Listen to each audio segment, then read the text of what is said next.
Minnesota Twins drop game one in Seattle in extra innings, 3-2. We're breaking it all down. It's coming up next on the Locked On Twins POSTCAST.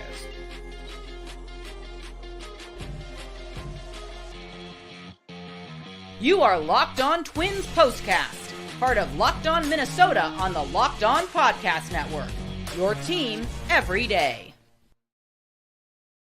What's up? What's up? Back in the lab, back at it. Another Minnesota Twins POSTCAST episode right here on the Locked On Sports Minnesota Network. You got myself, Luke Inman, at Luke_Spinman. That's the man. He's back. Theo Tollefson, Twins expert over at Zone Coverage MN and Twins Daily. He's on X, by the way, at Theodore Tollef1. And Theo, before we jump into all the action from tonight, quick reminder, tonight's episode brought to us by Prize Picks, the easiest and most exciting way to play daily fantasy sports. Go to prizepicks.com/LockedOnMLB. Use code, all lowercase, LockedOnMLB for a first deposit match up to $100. Okay, Twins keeping the West Coast trip rolling in Seattle tonight, coming in on this 2-game win streak. Bailey Ober on the mound again. He was lights out once again for the most part. 6 innings, 9 Ks, 2 hits, 1 earned. You knew it was probably going to be a low-scoring pitcher's battle, too. Logan Gilbert on the mound for the Mariners. Scoreless in the bottom of the 5th. Seattle gets on the board first. Rojas doubled to right. That makes it 1-0. Very next inning, though, Carlos Correa, yeah, he's healthy. He's fine. Right back in the lineup after that scare last night. He goes yard, his 9th of the year. That makes it 2-1 Twins.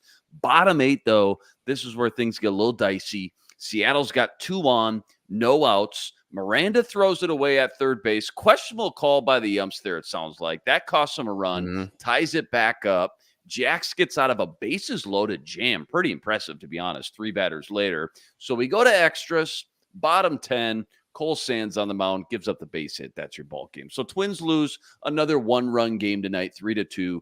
They dropped to 44-37 on the year.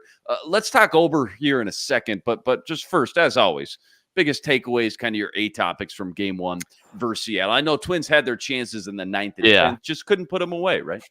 I mean, the offense didn't show up as much as they could have. I think the bright side on that was they didn't strike out as frequently because this time last year, these were the 2 most frequently striking out teams last year. Seattle's still holding on to that with their offense, but the Twins only had 4 strikeouts in the entire game as a lineup.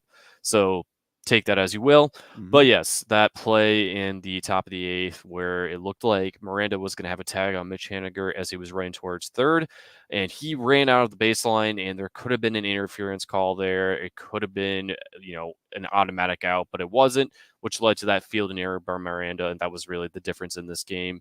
So, yeah, I mean, about 24 hours ago, even after Correa's, getting hit by a pitch in yesterday's game, and his reaction really sold everyone on, he could be gone for a while, and we could be seeing Brooks Lee here tomorrow. But nope, that wasn't the case, and, he showed he was healthy, and he just keeps up his hot streak here in June. I'd love to see the splits on the Minnesota Twins in 1-run games this year, because remember, during that 9-game homestand, feels like forever ago now, but they did win a bunch of those 1-run games. Now, all of a sudden, the last 5, I could pull them up, but feels like the last 4, if not 5, they've lost them all. And especially on a night when Cleveland loses to KC, which, I mean, hey, call a spade. Doesn't happen often anymore, it feels like. Right. What's going on with them, by the way? What's the AL Central look like right now? I feel like we don't even really talk about the division title anymore with how hot Cleveland's been for so long this year. Well, if the Twins would have won tonight, they would have been behind them by 6 games, so it's not as close or far apart as some people would think. But now I think both Kansas City and Minnesota are both 7 games behind and tied for second place with the Royals winning. So I thought about making one of those memes of just like the Guardians lost and then the disappointment face of by the Royals, But I mean, it's not great. You got to take the losses where you can with Cleveland right now, and the same with Kansas City. But when they're playing each other, when it's in the division, it's just, you got to battle back and forth, and that's where the Twins really need to capitalize here tonight, and that just didn't happen. And, it was mainly fielding errors where things just got away from them in this one.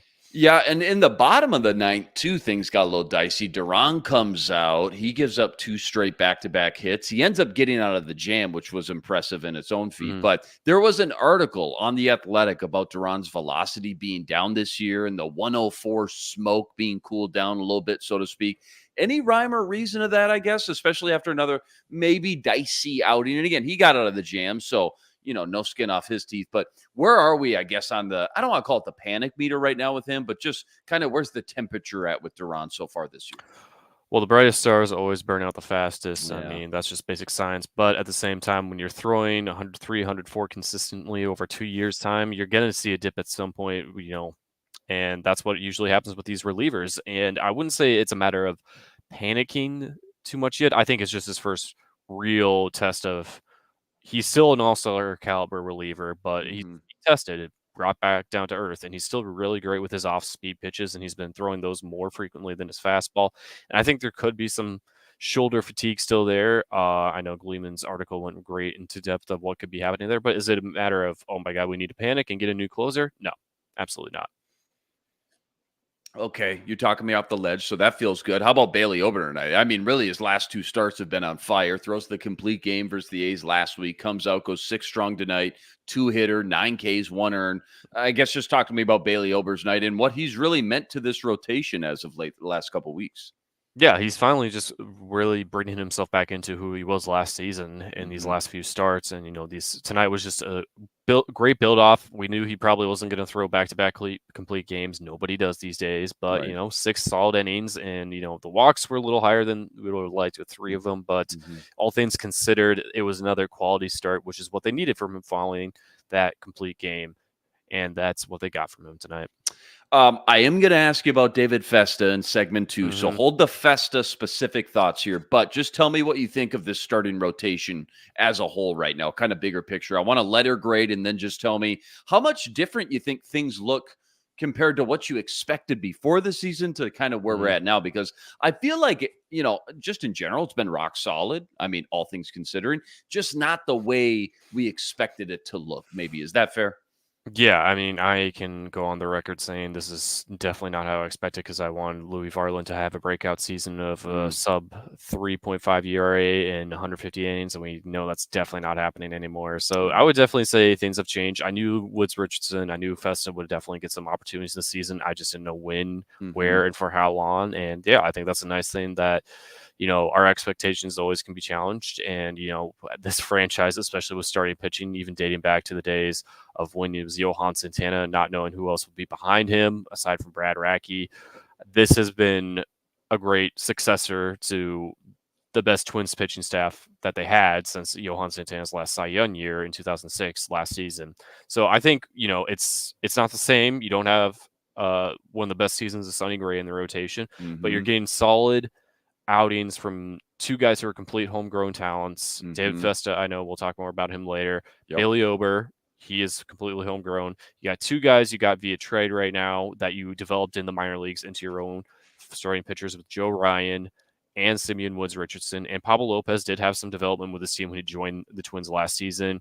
Really focused in on fixing some of his pitches and really honing in on that sweeper with the Twins, which he never did down in Miami. So I think they're definitely fruits of the labor to be satisfied with the starting rotation. And if you want to go back to giving it a grade, obviously with Festa being in here, and even if it was Paddock still and he was not hurt and still pitching, I'd say B plus. Yeah, if we're going to grade it. I was going to say I was going to fling out a B with the potential to even be like an A minus if Pablo actually turns into the Pablo that we saw last year. So he still did solid after either way. Yeah, So, his last start definitely got him on the right trajectory. So we'll just hopefully reevaluate this question after the trade deadline, and then we can really give a stamp to it. 100%. All right, Rocco report time. Give me your favorite or least favorite move or decision or whatever it is from today's game, game 1 versus Seattle. The Rocco report.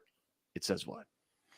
I mean, I don't think there was really anything he did in terms of managerial moves that really impacted this game, either positively or negatively. I think maybe the one thing he could have done was pinch hit Jeffers for Vasquez in his final at bat to possibly give the Twins a better opportunity to at least get that lead back, and then it would have been a tied game, and we'd probably still be watching this maybe, or just starting this postcast, depending on if that was going to be case. But Jax was bound to have a bad outing, and then by his standards, this was a bad outing. And just mathematically with this game, how long the season is, these things are going to happen. I think Duran's looking a little more solid, slowly but surely.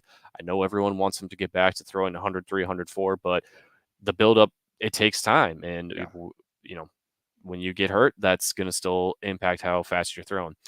But yeah, that's really all I could really think of is just, it would have possibly been a better chance for the Twins to at least keep this game going and winning if Jeffers came in for Vasquez. And I know Jeffers has had a cold streak of late as well, but I mean, the numbers don't lie on who you would rather have in a close game decision at the plate. Right. Again, always easy to say in hindsight. All in all, though, not a lot of options to sift through or pick on as far as Rocco goes tonight. Just a tough loss. You just got to chalk it up to that. All right, plenty more deep dive from this one. Plus, we got our nerdy stat of the day. That's all coming up right after this. Quick reminder, tonight's episode brought to you by eBay Motors. Passion, drive, and patience. The formula for winning championships is also what keeps your ride or die alive. In eBay Motors, they got everything you need to maintain your vehicle and level it up to the ultimate peak performance. Superchargers, roof racks, exhaust kits, LED headlights. They got it all. And whether you're into speed, power, or style, they got you covered with over 122 million parts for your number one ride or die. You'll always find exactly what you're looking for. And with eBay's Guaranteed Fit, your part guaranteed to fit your ride every time or your money back. With all the parts you need at the prices you want, easy to turn your car into the MVP and bring home that win. Keep your ride or die alive at ebaymotors.com. Eligible items only. Exclusions apply. eBay's Guaranteed Fit, only available to U.S. customers. Just walk me through the Carlos Correa scare last night. What was the first thing that popped in your head? And then what did you think the ripple effect was going to be as far as like shuffling the lineup around both offensively and defensively? Because you already mentioned it, but I know on Twitter, the first thing everybody said was, okay, it's time for Brooks Lee. It's Brooks Lee time. Call the guy up. The minute it happened, just kind of where did your mind go? Well, the minute it happened, I want everyone to speculate responsibly and just say, wait till the game is over because we'll have an injury update by then and we'll know where things are at. And I think the complication was, yes, obviously Brooks Lee would have been the obvious choice to get the call up if he did have to land on the IL for the second time this season, but that would have also created some 40-man complications and someone would have to been cut off it. So, it is what it is. But he came back. I mean, he told reporters after yesterday's game, like, yeah, I'm going to be fine. I'm in the lineup tomorrow. And he was true to his word, even though some people speculated. I think, it was more reactionary and overplaying. And everyone, when they see a reaction like that, they're, of course, going to panic. But he ended up being the difference for a long while in this game with his 2-run shot. And, I know a lot of people were booing him in Seattle tonight, as they'd love to do in the AL West, unless you're an Astros fan. But it is what it is, and it's good to see him back. Yeah, great to see him back. Didn't even have to take a night off, so that was great. And how about the Terry's on, too? Like, he has just taken his game to a new level I don't think anyone saw coming, even for how high the bar is set for him. 2 for 4 again tonight, 9th home run of the year, and they needed it. Like you said, they needed it in the worst way, too. That kept them in the game for as long as they were. Try to put it in the words, I guess, just the season this guy is having, best you can.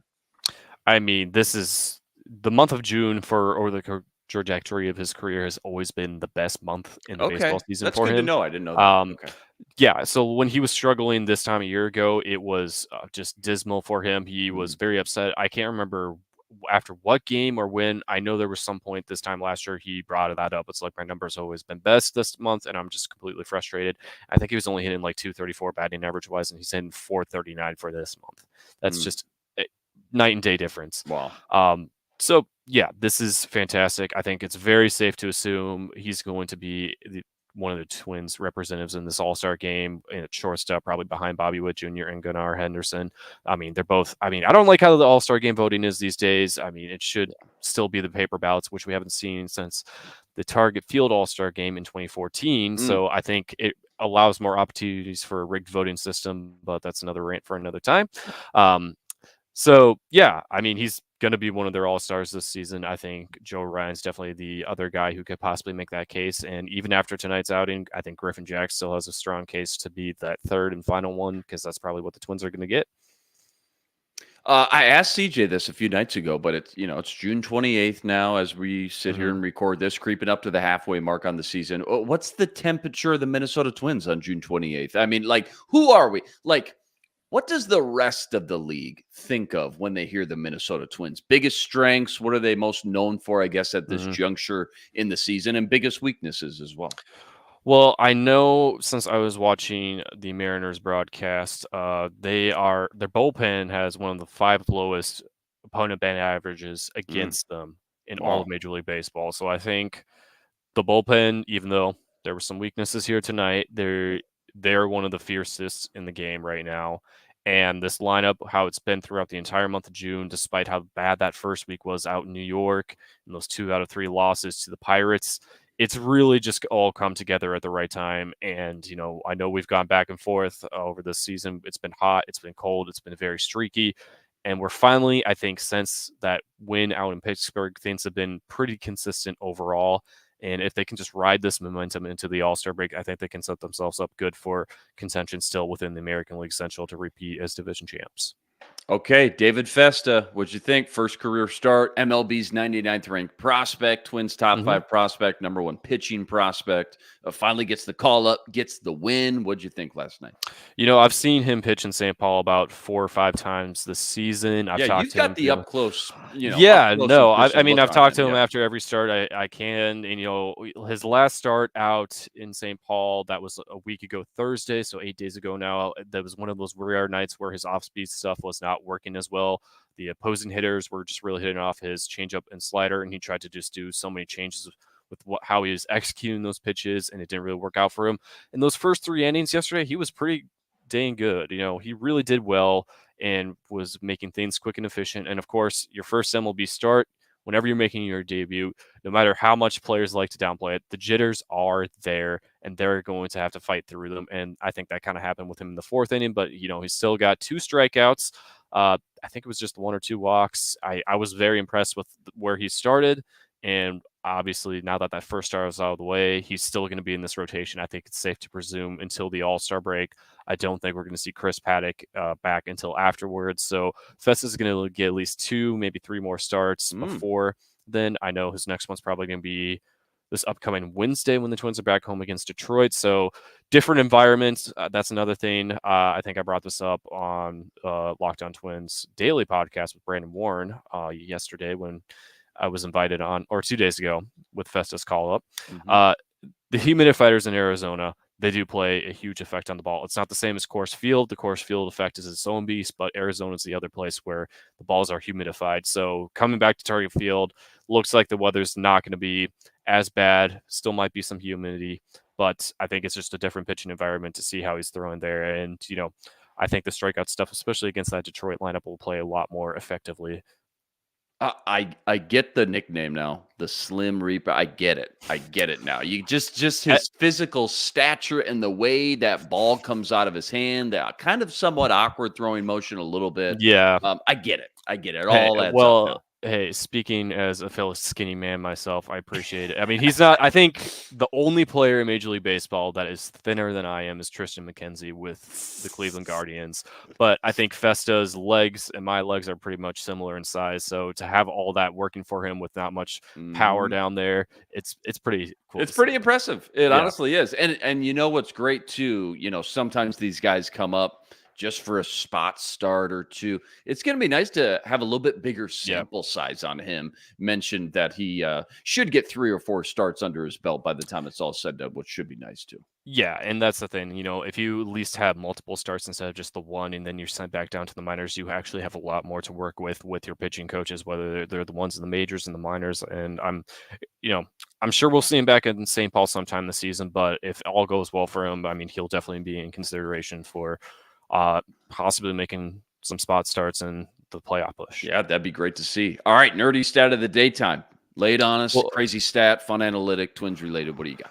Yeah, I know Bailey Ober's season has been as streaky as some of the Twins games have been, going from 7-13 to a 12-game winning streak to cold again. And that's kind of been the theme with Bailey over season. So the fact that he's now had 3 straight starts that have been quality starts for the second time this year, that's what he achieved here tonight. So tonight, his last 2 starts against Oakland, and then earlier this season, this was back in April, from April 14th through to 26th, twice against Detroit and the Angels when they were out there in Anaheim. I mean, he had 3 straight quality starts, pitched 6 innings, twice against Detroit, 7 1/3 against the Angels, allowed only 3 runs total throughout those entire starts, and kept the walk game down. And it's just great to see that, he's going back into that trajectory, and he's doing this against a really good Seattle team. And I know their lineup has their struggles as well, but to still do it against the best team in the AL West, who's looking like the runaways with the division, even though Houston's finally heated up and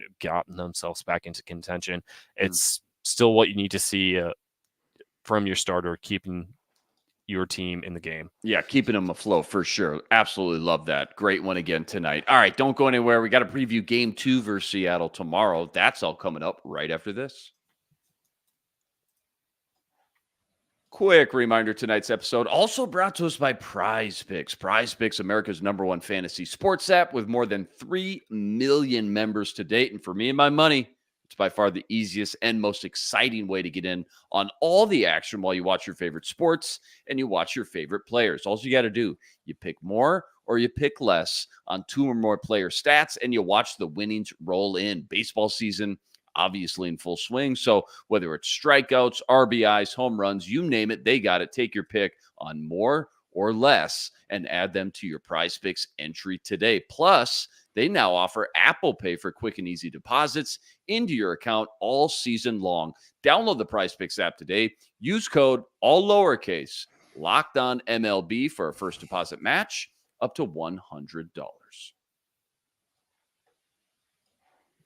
Okay, Game 2 tomorrow. Pablo Lopez on the mound. Another late start for that one, 9:10. We are on the West Coast. Talk to me about his start, what you're looking for, and also maybe just a quick snapshot at these last 2 road games before they finally head back home for 6 in a row at Target Field.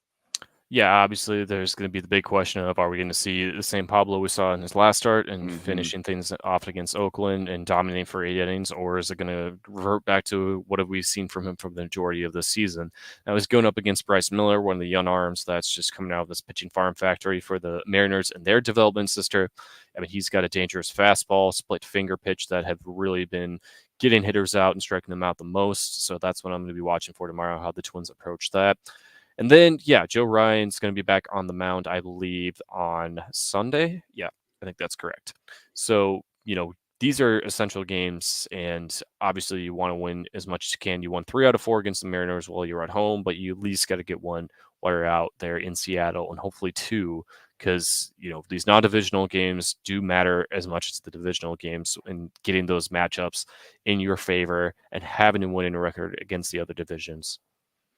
All right, last one before we get out of here. Plenty of time for trade rumors and all that talk, but just been hearing a lot about the Twins maybe making a splash for someone like Vladdy G from Toronto, or something that I think is probably way more realistic. ESPN just had an article about a top trade candidate for each team. For the Twins, they said Mark Canha. So obviously could use some outfield corner help. Thoughts on maybe those 2 trade rumors? Any other rumors you've been hearing that's maybe caught your eye as well? I really don't have much in the rumor mill. All I can say is I think the last thing this Twins team needs is more bats clogging up the 40-man spots. I think if Julian can still get things fixed for himself in St. Paul, Wallner's already there. Brookslee's been on fire. I mean, the Saints almost got no hit tonight. Made it a 2-hitter. They have enough bats in the system. I am confident, especially with Correa back to form. I know Buxton had a hot series in Arizona, and Royce, he's in his first slump, even though he said he doesn't have slumps. Well, he jinxed himself.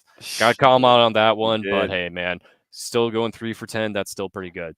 I just don't think they need more bats. I think I know about earlier this month, I wrote a piece on, potential trade targets with Oakland, and all of them were pitchers, even though I threw Brent Rooker in there for fun for a reunion. But I mean, they really don't need an extra bat. I think bullpen arms. I think someone in the middle of the rotation, because Paddock's health, I mean, he's been okay. He's had his really good starts, but more so he's been knocked around. You need some more depth. I mean, Woods Richardson's exceed expectations, but could he revert to what we've seen from Louis Varland this season? And we don't know where we're going to get out of Festa in the long run. So that really just leaves Ryan, Lopez, and Ober. And Lopez and Ober have been inconsistent. So, you know, the what-ifs can really play out here. So everything has to go all in on starting pitching. But unfortunately, with, you know, the majority of the league hovering around 500, majority of teams, it's just a hard market to really evaluate. Yeah, it's too early still to tell, I feel like. And probably you're right. The old adage always remains true in baseball. Can't have enough good pitchers for sure. And I'm with you. This team just scored 13 runs last night, man. Like, the offense is there. It's just putting it together consistently, night in, night out. We got to get out of here. Always fun talking Twins with you. Great stuff tonight. Twins do lose game 1 in Seattle in extras. Score 3-2. Game 2 tomorrow. Pablo on the mound. First pitch again. It's a late one.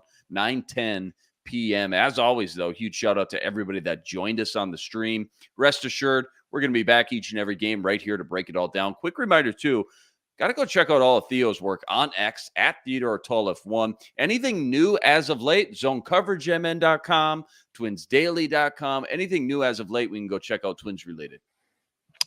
Not of late. I got something next week. Can't speak too much on what it is right now, but it's going to be exciting. Okay, can't wait for that story. Hey, anything you pump out, I always can't wait to go check out. And if it's not too much trouble as well, go like this video, subscribe to the channel. So close to 8,000 subscribers. That's always much, much appreciated. All right, that'll do it for us tonight. Theo Tollefson. I'm Luke Inman on Twitter, at Luke_Spinman. We'll see you next time. But until then, signing out.